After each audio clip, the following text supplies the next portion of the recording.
Hi everyone, welcome to day 28. We're going to continue with floral mandala illustration today, and I already done some prep work and illustrated the main flower, which you can find a tutorial on my channel. I have also stamped out the swatches using my palette swatches stamp set, and you have a total of 6 elements here, and this is the one that we're using today, and previously in the other spreads we used these two.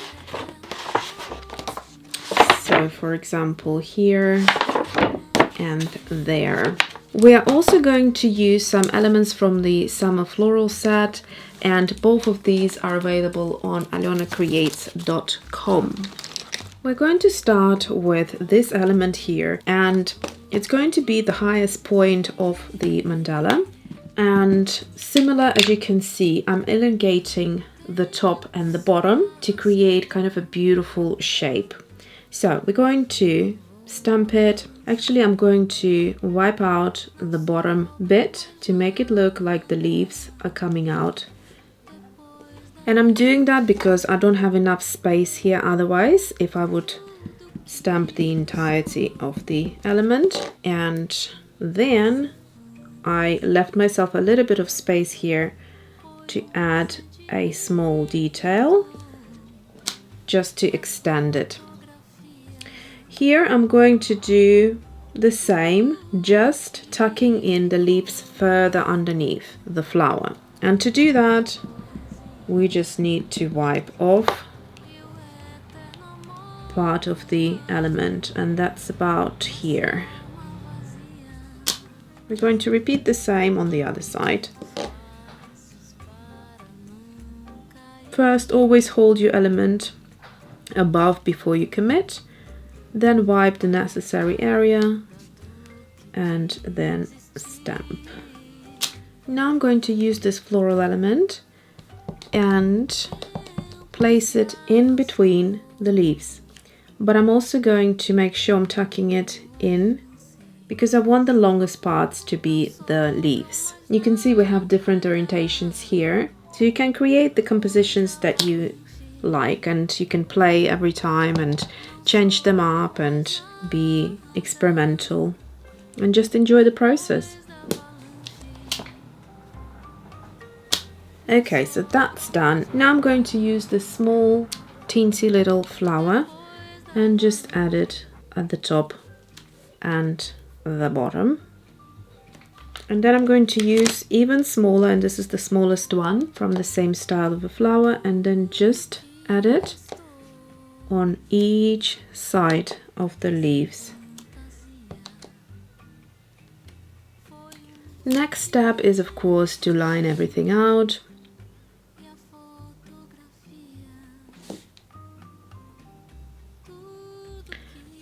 I equally enjoy the watercolor part and the lining out part. I find that when the images are pre-stamped and I don't need to draw them just like starting from nowhere, I find that it takes out a lot of doubt when you're not sure whether it's going to come out looking good. Here you have done the stamping, which is all pre-drawn, and all you need to do is just think about the placement of the elements. Once you've done that, it's all kind of done for you. Another reason why these stamp sets are great fun to create mandalas with is that you don't need to stress about creating identical image 4 times or however many times. Sometimes it can be 6 times even, or 8 times, depending what kind of level of complication you go into. When it comes to petals, I don't really make it exactly, because I find that there is a charming element about having the same flower, the same composition of it, the same cluster, but the petals can be slightly different, and I think it just adds a little bit of character. So once we've done that, I think I will add the line going through.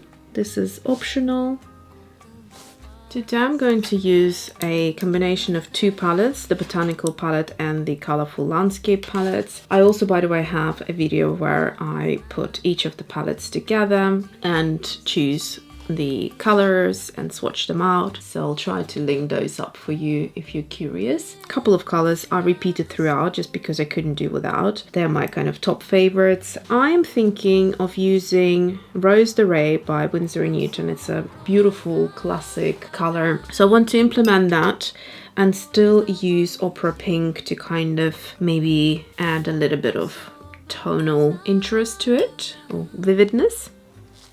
So Rose de Ray is really quite pale and it's a gorgeous color. It's like a salmon pink, but very light. I'm just going to go ahead, add that around the flower. With water, I'm just going to blend it, bring it out a bit. And now I'm going to go in with my Opera Pink.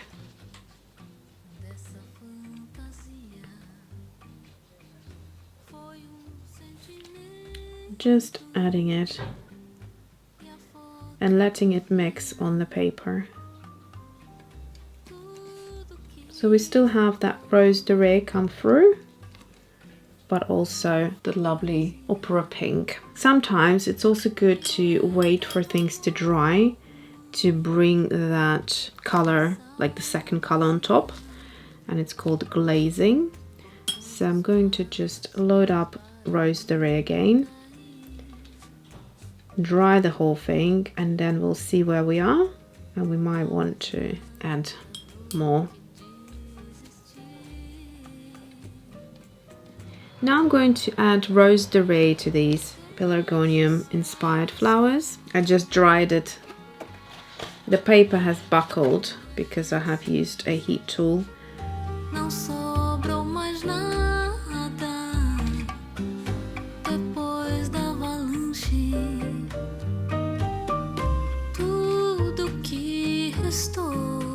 Now I'm going to go into Opera Pink and add little dots of this color into the petals. You'll find that some of the petals already have dried, some of them not yet, and so I will let the watercolor take its natural course, and if it wants to blend and move and float,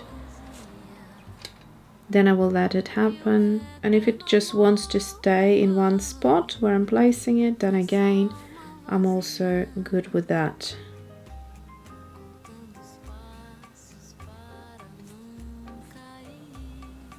I think it looks pretty either way.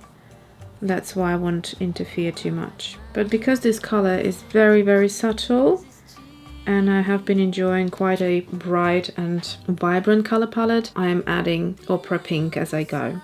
I will also use Opera Pink on these flowers here at the crown.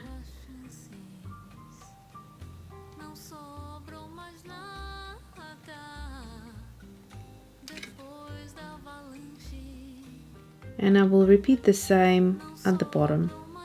Now it's time to evaluate our main flower, and I don't like how things are looking here. They're kind of looking a bit patchy, so I'm going to put at first a light wash of Opera Pink on top, hoping that the Rose de Ray will still shine through. So I'm going to start at the edge of the flower, glazing two colors together when they are transparent in watercolor means that we're going to also create a third color without mixing them beforehand. So you can do either way and you will have a slightly different effect. Sometimes I feel like it is more impactful when you glaze. Now we brought in a little bit more vibrancy into this color, and I think I quite like it. So for example, here's Opera Pink on its own, and here it is over the Rose de Ray. I might add a little bit more, but I'm making sure to maintain the white of the paper. The yellow that I have in my Colorful Landscapes palette is the Indian yellow, and the one that I have here is the Nickel Azo Yellow. So I've got it written out here. It's a little bit more, I don't want to say muddier, but it has more kind of mustardy undertones to it. So I'm going to use that as my yellow today.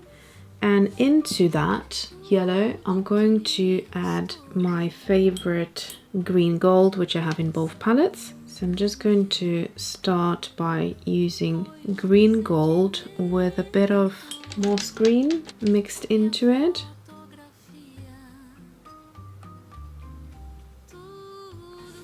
And I'm going to add this color into our leaves. So I'm going to add a bit more green gold into it.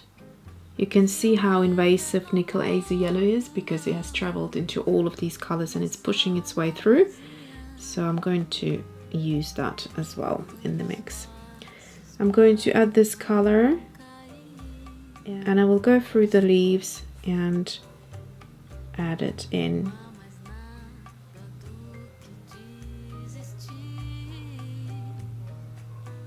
Looking at the central flower, I kind of find it a little bit dull looking, so I'm going to do the same trick as I've done before, and I'm going to go into the, well, let's use the same yellow this time. I'm going to go into the Nickel Azo Yellow and just add a layer on top, but for that we need to make sure that the flower is completely dry. Looking at the flower now, I find that in comparison to the color palettes that I've used before, the Rose Dorée is looking slightly dull. So what I'm going to do is I'm going to mix up the Nickel Azo Yellow and glaze now over the dry colors that we have. And that usually is a great trick to give a lift. And let's see if it works, because even Opera Pink didn't lift it enough for me. It certainly improved it, but just not to the level that I wanted to. So now I'm just gonna bring that in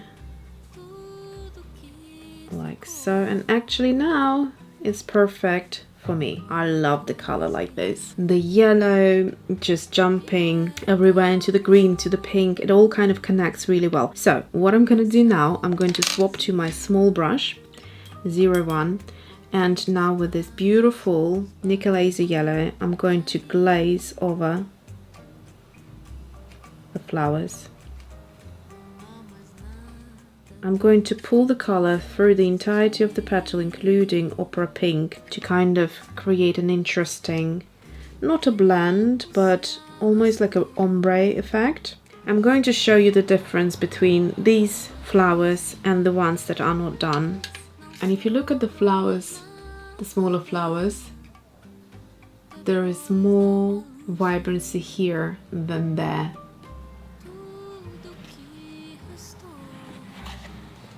I'm going to continue glazing all of these flowers.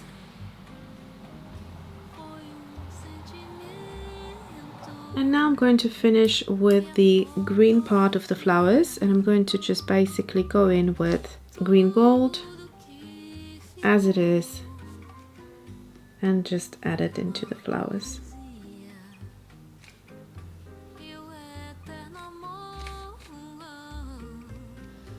Now that I have done this step, I noticed that the greens are kind of blending in a little bit, and I'm going to basically go ahead and glaze these original bigger leaves with the Nickel Azo Yellow. It's kind of like an experiment to see how we can change the tone slightly. And on comparison, you can see now it's got more yellow in there. So it's kind of bringing out different elements, whereas here it's all a little bit blended. So I'm going to go ahead and do that. I'm also very tempted to glaze the Opera Pink as well with it and just see what happens. I'm really happy with the color palette now. There's definitely more yellowness in there and it's all coming together beautifully. So now let's just use this Nickel Azo Yellow on the Opera Pink with nothing else in there and see what kind of effect we get. And I think this is really pretty. So I'm just going to do it on the main flowers, the larger flowers, And I think I will leave the pink on each side there, and that's given us a little more dimension in terms of color. So if I just used yellow on its own without Rose de Ray underneath, it would not be the same thing. It all will be just blank, simple yellow. But we have created a beautiful color lay by glazing 2 colors. So we're going to swatch out colors now. I have 13 spots here for color. However, I have got 5 colors, which means I am 2 swatches short. I'm just going to place 1 on each side. So I'm going to do 1 here and 1 there. Just like that. Let's do the swatching. First we used the Nickel Laser Yellow. So I'm going to give it 3 swatches here. Start with the saturated, high pigment, little water. Now dipping my brush into water and changing up that ratio and doing it once more. Next one was Rose de Ray. Now here we're not going to get much of a change throughout because it's a very kind of light color and it works best straight out of tube, I find. So here's our Rose de Ray. A bit more water. It's going very light already, as you can see. A bit more water. We have barely anything there. Okay. I do like this color, but I just found it a little bit dull next to the other vibrant colors. So the next one is Opera Pink.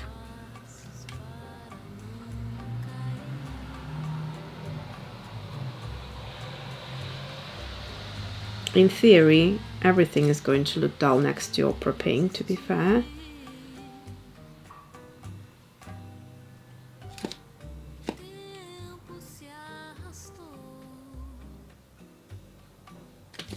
And then we have got Green Gold.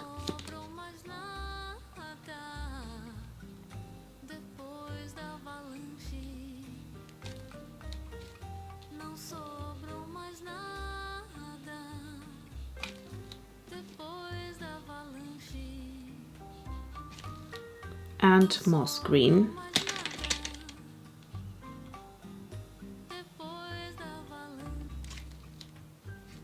I find that Moss Green shines the best when it has quite a bit of water in there because it starts to separate beautifully,